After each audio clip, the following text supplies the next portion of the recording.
I remember it was November 2002. I flew to Austin to interview to come work for the newly elected Attorney General, Greg Abbott. When I interviewed, I was all of 31 years old, was interviewing to become Solicitor General of the state, frankly had no business at that age even being considered for that position. A couple of weeks later, when we got the job offer, Heidi and I were in California with her family. And it was early in the morning. We were asleep in bed, and the phone rang, my cell phone rang, and the job offer came across. Now, you got to understand, Heidi and I were in D.C. at the time working in the Bush administration. And I asked Heidi, I said, what do you think? Should I put my name in for this position? And Heidi figured there was no chance on earth that I would possibly get offered the job. So she said, oh, absolutely, it's a great idea. When I told her in bed that morning, well, he just offered me the job, Heidi almost fell out of bed. And I spent 5.5 years working side by side with Greg Abbott, a man of incredible principles, a man dedicated to the law and the Constitution. When I started working for Greg Abbott, he gave me a very simple marching order. He said, I want you to look across the country, and if we can stand up and defend conservative principles, if we can defend the Constitution and the Bill of Rights, go do it.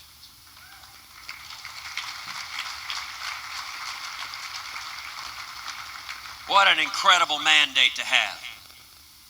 And for 5.5 years, we stood up on behalf of the state of Texas. We defended the 10 Commandments, and we won.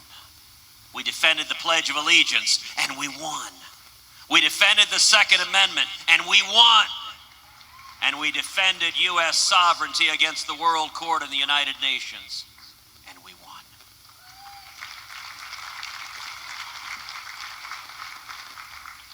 You know, thinking back to 12 years ago,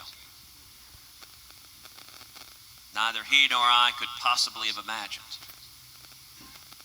that today, Greg Abbott, as governor of Texas, would be endorsing me in this campaign. I cannot tell you, at a personal level, a man that I respect, that I revere, that I admire, to have him with me, standing together and standing alongside Governor Rick Perry and Lieutenant Governor Dan Patrick.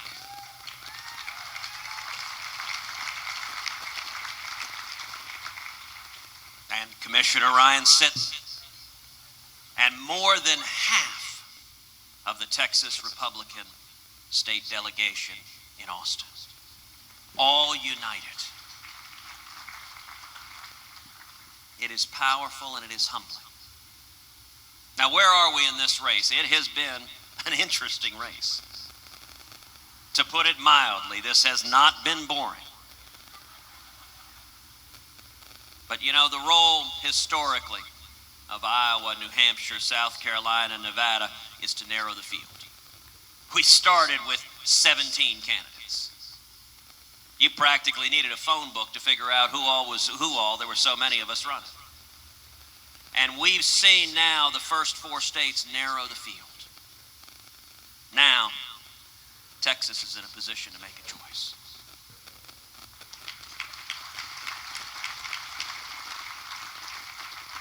You know, in prior years, Texas's primary was so late that it didn't impact the presidential race. It usually would occur in the summertime after the nominee had been picked. This year, 6 days from now, Super Tuesday, I am convinced will be the most important day in the entire presidential election cycle.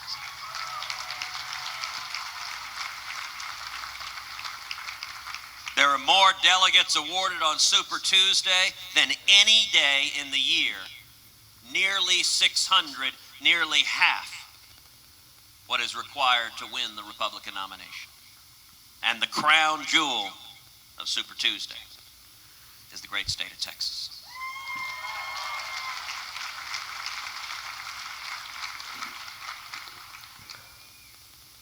$155 delegates, nearly 15% of what's required for the nomination will be decided by the men and women in this room and the people all across this great state. And we face a choice. Listen, we've got wonderful, talented people running for president. We have people that I like and admire and respect, including here with us tonight, Dr. Ben Carson and his wife, Candy Carson.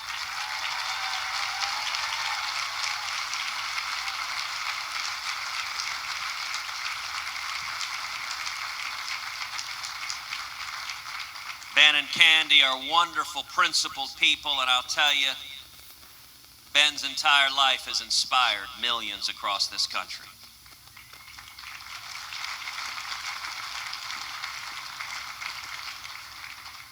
And I certainly count myself among them. 6 days from Super Tuesday. What are the stakes? I think every one of us understands the stakes in this country. They've never been higher. We're bankrupting our kids and grandkids. Our constitutional rights are under assault each and every day. And America's receded from leadership in the world. And it's made the world a much more dangerous place. What the media wants is for all of us to give up hope, say there's nothing that can be done. Well, let me tell you, people are waking up. They are waking up all across this country. So I want to ask everyone here to look forward. Look forward to January 2017. If I'm elected president, let me tell you what I intend to do on the first day in office. The first thing I intend to do is to rescind every single illegal and unconstitutional executive action taken by President Obama.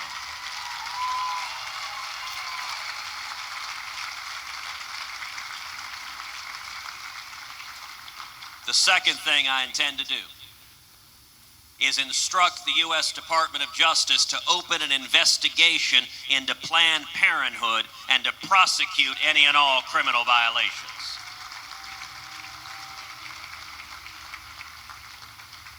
The third thing I intend to do on the first day in office is instruct the Department of Justice and the IRS and every other federal agency that the persecution of religious liberty ends today.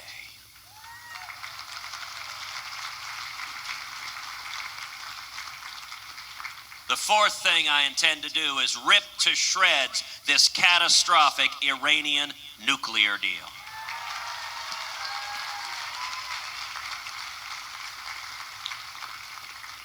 And the fifth thing I intend to do is begin the process of moving the American embassy in Israel to Jerusalem, the once and eternal capital of Israel.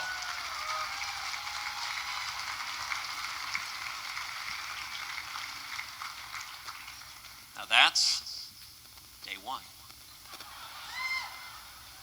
In the days that follow, I will nominate and get confirmed a principled constitutionalist to replace Justice Antonin Scalia on the U.S. Supreme Court.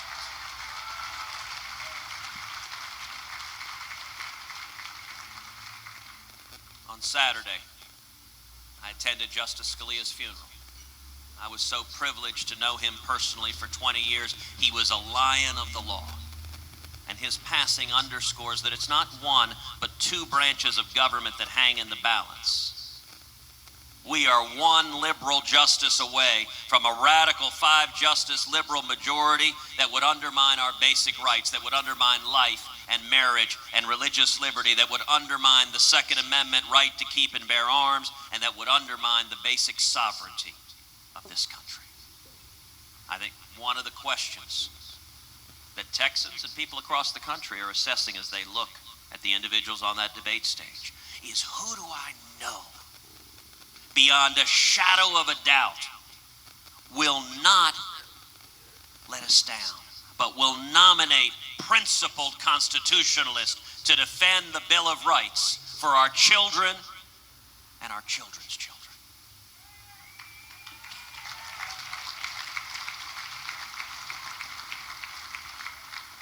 And I give you my solemn commitment that every justice I appoint to the Supreme Court will be faithful to the Constitution and Bill of Rights and will protect our basic liberties.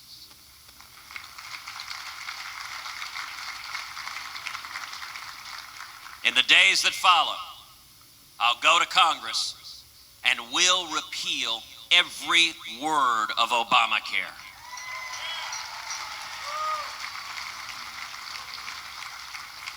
I will instruct the U.S. Department of Education that Common Core ends today.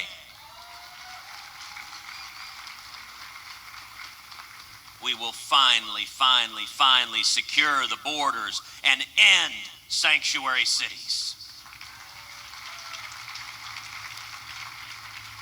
We will rebuild the military and honor the commitments made to every soldier and sailor and airman and Marine. That includes fundamentally reforming the VA so that every veteran can choose his or her doctor. And it includes protecting the Second Amendment right to keep and bear arms of every serviceman and woman.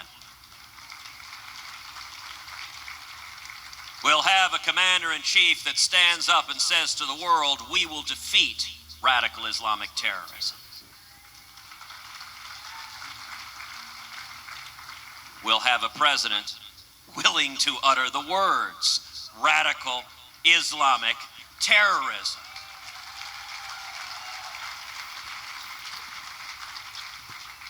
And we will not weaken, we will not degrade, we will utterly and completely destroy ISIS. In the days that follow, we'll take on the EPA. This is Houston, the EPA. Wow, $35 oil, people get quiet. And the CFPB, and the alphabet soup of federal agencies that descend like locusts on farmers and ranchers and small businesses, killing jobs all across this country.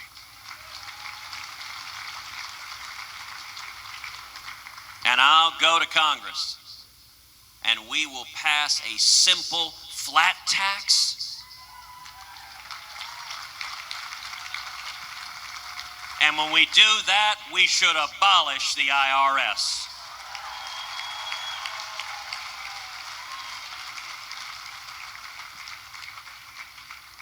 This is Texas's time to choose. It is the men and women in this room and across this state. You know, the time for the circus, I believe, is ended.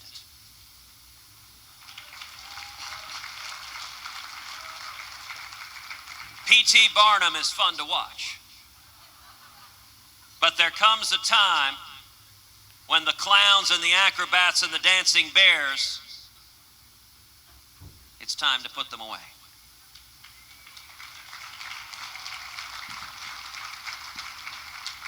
There is only one campaign that has beaten and that can beat Donald Trump in this race. And if we stand together and say the stakes are too high to gamble, to roll the dice when we don't know what someone would do as president, and when we don't know if they would protect the Constitution and Bill of Rights, that's what the men and women of Texas are in a position to do, to have a voice that is heard all across this country. So many of you have worked so unbelievably hard. So many of you have been part of the mighty Texas strike force going on the road in Iowa, New Hampshire, and South Carolina, and Nevada. I am so grateful for your passion and energy. But this is a moment when our country hangs in the balance. If we get this wrong, if we nominate a candidate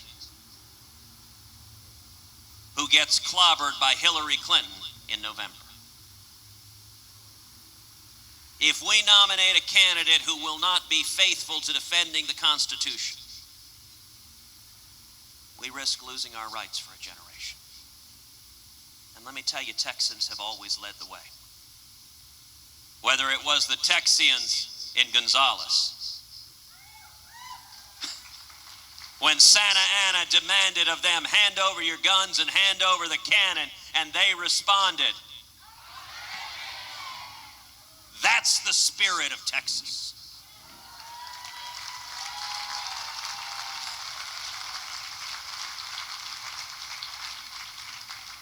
Or whether it was some of the most immortal words ever written by a Texan.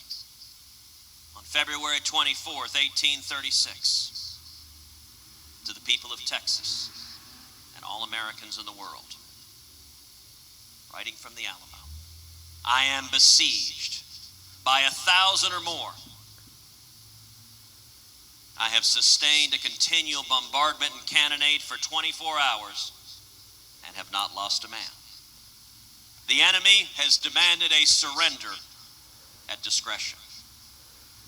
I have answered the demand with a cannon shot.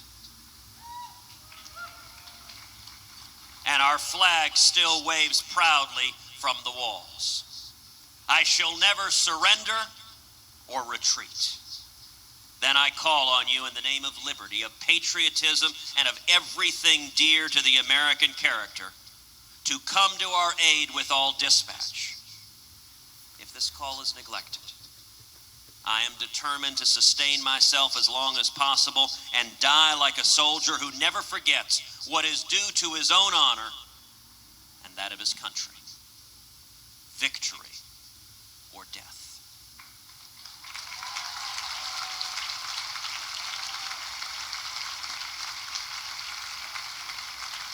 Those words of William Barrett Travis embody the spirit of Texas. And today, America, just like the brave heroes in the Alamo, America is besieged. We are besieged by an assault from Washington that's taking away jobs and that is piling debt on our children and grandchildren. We are besieged by a federal government that is undermining our basic constitutional rights, and we are besieged by jihadists across the globe that seek to murder as many Americans as they can. And I believe now, just like in 1836, that it will be the people of Texas who will stand together and say, enough is enough. No more Washington deals. No more giving into the debt. No more surrendering our values. Let us stand for who we are as Americans.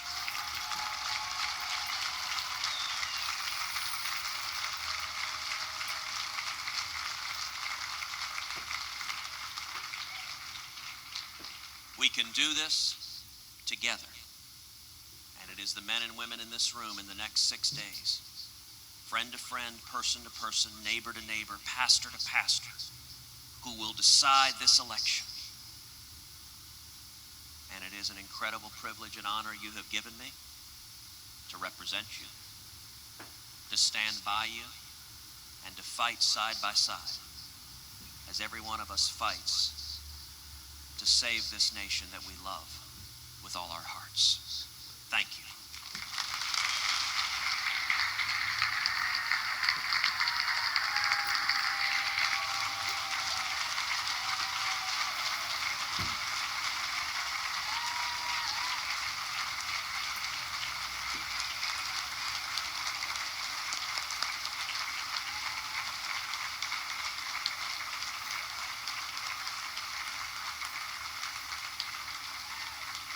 Thank you very much.